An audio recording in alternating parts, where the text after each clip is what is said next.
How to Fail Like a Stoic, 7 Rules for Bouncing Back Stoicism. Around 300 BC, a wealthy merchant named Zeno of Citium loaded his ship with a fortune in purple dye and set sail. The ship went down. Everything he owned sank to the bottom of the sea, and Zeno washed up in Athens with nothing. He wandered into a bookshop, started reading philosophy, and never left. Years later, having founded the school we now call Stoicism, he supposedly said that he made a prosperous voyage when he suffered that shipwreck. Think about that. The worst day of his life became the foundation of one of the most durable philosophies ever written. So the question is not whether you will fail. You will. The question is whether you can learn to fail the way a Stoic fails. Here are 7 rules for bouncing back. Rule number 1. Judge the effort, not the outcome. The Stoics divided the world into 2 piles. Things that are up to you, and things that are not. Your effort, your preparation, your honesty, your discipline. Those are yours. But the outcome? The promotion, the sale, the acceptance letter, whether the audience claps. Those depend on other people, on timing, on luck, on 1,000 forces you do not control. Epictetus taught that misery comes from staking your peace on things outside your power. So when you fail, ask a sharper question. Did I actually do the part that was mine to do? Picture a salesperson who made every call, knew the product cold, and still lost the deal because the client's budget got frozen. That is not failure of character. That is the world doing what the world does. Grade yourself on the archer's release, not on the wind that moves the arrow after it leaves the bow. When you tie your entire self-worth to results you cannot command, you hand the steering wheel to strangers. Take it back. The only scoreboard a Stoic checks is the one measuring whether he showed up and gave what was his to give. Rule number 2. Fail fast, then review faster. Seneca had a nightly ritual. Before sleep, he would put his whole day on trial. What did I do badly? What did I do well? What could I have done differently? He was gentle but relentless, like a good coach reviewing game tape. Now apply that to defeat. When something falls apart, most people do one of 2 things. They either replay it obsessively for weeks, or they refuse to look at it at all. The Stoic does neither. You sit down, calmly, and you audit. What was mine? What was luck? What would I change? A founder whose startup just died could spend a year in bitterness, or spend one honest evening writing down the 3 real lessons. The review is not punishment. It is how the failure stops being wasted. Look at it once, look at it clearly, then close the file. The people who bounce back fastest are not the ones who feel the least pain. They are the ones who extract the lesson quickly and stop paying rent on a room they already left. Rule number 3.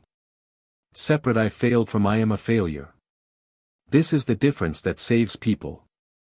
A failure is an event. It happened, it is finished, it lives in the past tense. But the mind loves to smuggle in a second sentence. I failed becomes I am a failure, a verdict on your entire worth, stamped in permanent ink. The Stoics were precise about language because they knew loose language poisons the mind. Marcus Aurelius reminded himself constantly to see things as they actually are, stripped of the stories we drape over them. You lost a job. True. You are worthless. That is not an observation, that is a story you added. Imagine a student who bombs one exam and concludes she is simply not smart. She has quietly converted a bad Tuesday into a life sentence. Refuse the upgrade. Keep the event an event. Notice how you speak to yourself in the hours after a defeat, because that private voice is writing your future. Describe what happened, not what it supposedly proves about you forever. Rule number 4. Ask what this taught that success never could. Success is a terrible teacher. When you win, you rarely examine why. You just feel good and move on, often learning nothing. Failure, though, forces your eyes open. It shows you exactly where the wall is. The Stoics believed obstacles were raw material for growth, that a person of good character uses whatever happens as fuel. Marcus wrote that the mind adapts and converts obstacles into its own purposes, the way a fire consumes whatever you throw on it and burns brighter. So after a defeat, hunt for the specific gift. What do I now know that I could not have learned by winning? Maybe the failed relationship taught you the warning signs you kept ignoring. Maybe the rejected manuscript showed you the exact chapter that was dead on the page. That knowledge was expensive. Do not throw away something you already paid for. Rule number 5. Do not perform your grief for an audience. There is a difference between feeling a loss and broadcasting it. The Stoics were not cold. They felt disappointment like anyone. But they were suspicious of the theatrical part of suffering, the part that wants witnesses, sympathy, and a comment section. Epictetus offered blunt advice. When someone else is grieving, you may sigh with them and support them outwardly, but do not let the performance sink inward and become your own inner state. Turn that on yourself. In our world, this means the urge to post the long, raw caption about your setback, to collect the sad reactions, to build an identity around the wound. Feel the thing privately. Handle it. You do not owe the internet a live stream of your lowest moment. Quiet recovery is not repression. It is dignity. The loudest mourners are often the ones doing the least actual healing. Rule number 6. Return to work as therapy. Marcus Aurelius wrote a line for himself that has outlived empires. When you have trouble getting out of bed, remind yourself that you were made for work, made to do the tasks that are yours. He did not mean grind yourself into dust. He meant that useful action is the cure for the paralysis that failure brings.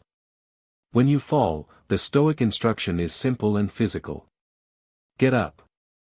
Return to the next right task, however small. You do not wait to feel motivated before you act. You act, and the motivation follows. A writer who just got rejected does not need to feel inspired. He needs to open the document and write one paragraph. A person who lost everything, like Zeno, does not need a grand plan. He needs to walk into the next room. Momentum is built by the hands, not summoned by the mood. Rule number 7. Remember the shipwreck that started a philosophy. Come back to Zeno on that Athenian shore, soaked and ruined, a rich man turned pauper in a single afternoon. If his ship had not sunk, he would have sold his dye, made his money, and vanished from history like 10,000 other merchants. The disaster was the doorway. This is the deepest Stoic reframe, and it is not empty comfort. It is a claim that the story is not over, and that the meaning of an event is written long after the event itself. You cannot see, standing in the wreckage, what this failure is quietly setting up. The job you did not get frees you for the one you cannot yet imagine. The plan that collapsed clears ground you needed cleared. You do not have to force false gratitude today. You only have to stay in the game long enough to find out what the shipwreck was really for. So there it is. 7 rules, drawn from men who lost fortunes, faced exile, and buried people they loved. Judge the effort, not the outcome. Review the defeat, then close the file. Keep the failure an event, never a verdict. Mine it for what only failure can teach. Grieve privately, with dignity. Get up and return to the work. And remember that the shipwreck may be the beginning, not the end. You are not being asked to enjoy failure. You are being asked to use it. The next time your ship goes down, and it will, you can drown in it, or you can wash ashore, walk into the bookshop, and start something that outlives you. The choice, as always, is the one thing that was ever truly yours.